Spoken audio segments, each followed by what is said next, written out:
भाग भाग भाग बेटा, जल्दी भाग, ट्रेन छूट रही है। हेलो दोस्तों, तो मैं हूं आपकी दोस्त मानवी और आज हम लोग जा रहे थे बरेली को, क्योंकि किसी ने मुझसे कहा था कि बरेली में भी कपड़े अच्छे मिलते हैं। तो हम लोग पहुंच गए थे आज बरेली शॉपिंग के लिए।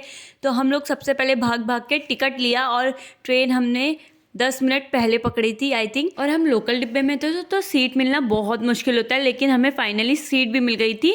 और उसके बाद हम लोग वेट कर रहे थे अनीता भाभी का, और भाभी हमेशा की तरह लेट ही आती है लेकिन पहुंच जाती है टाइम पर।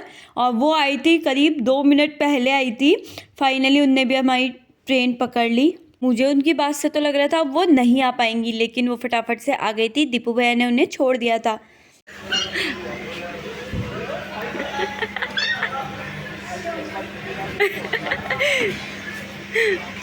फाइनली आ गए। तो ये देखिए दोस्तों, हमारी ट्रेन चल पड़ी है और हम लोग टनकपुर स्टेशन से निकल पड़े हैं। और अब हम लोग पहुंच गए हैं झकपुरा पुल।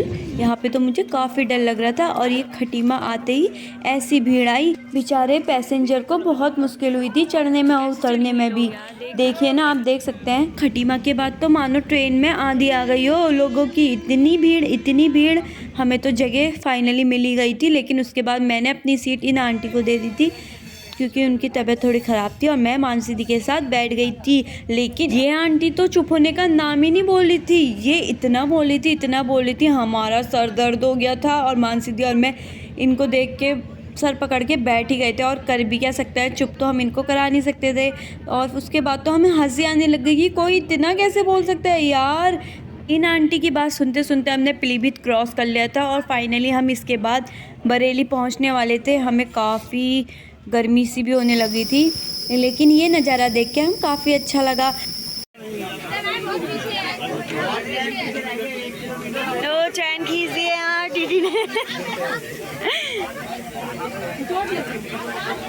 हम जब जाते हैं कहीं ऐसा क्यों होता है? हम टिकट लेके आए, नहीं तो हम यहीं बस बिन टिकट के चढ़ रहे थे। तो यार टीटी ने ट्रेन खींच दी और हम यहाँ फंस गए हैं, और यहाँ खतरनाक लड़ाई। उसको तो देखो कैसे सोया है भाई मजे में। उसको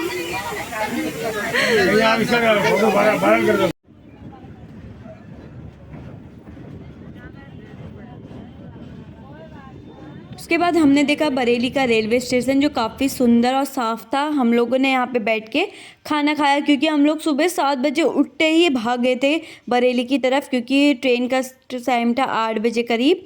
तो हम लोगों ने अपना नाश्ता करा। उसके बाद हम लोग चले गए थे मार्केट की तरफ शॉपिंग करने। हम पहुँचे थे बड़ा बाज़ार। आप लोग बरेली आएंगे तो बड़ा बाज़ार बोलिएगा, और टुक टुक वाले आपको वहीं ले जाएंगे। यहाँ पे थी फूलों की माला काफ़ी सुंदर।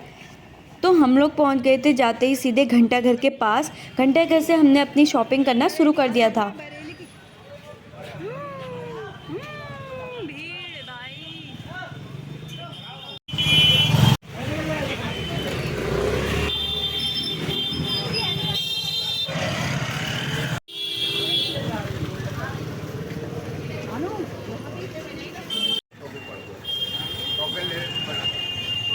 तो हम लोगों ने कपड़े देखे, हमें लेकिन अच्छे नहीं लगे। वहाँ बरेली में कुछ ज़्यादा ही चमक वाले कपड़े थे, और हमें सिंपल कपड़े चाहिए थे। तो हम लोगों ने तब तक का चप्पल खरीदी, लेकिन मानसी दी का मुँह इतना सड़ा था क्योंकि वो बहुत थक गई थी। उसके बाद फाइनली उसने चप्पलें सेलेक्ट करी अपनी। इस दुकान में क्वालिटी तो अच्छी थी, मगर रेट बहुत कॉस्टली थे। उन्होंने हमारे कोई भी पैसे कम नहीं करे, बस 10% डिस्काउंट कर दिया था और कुछ नहीं।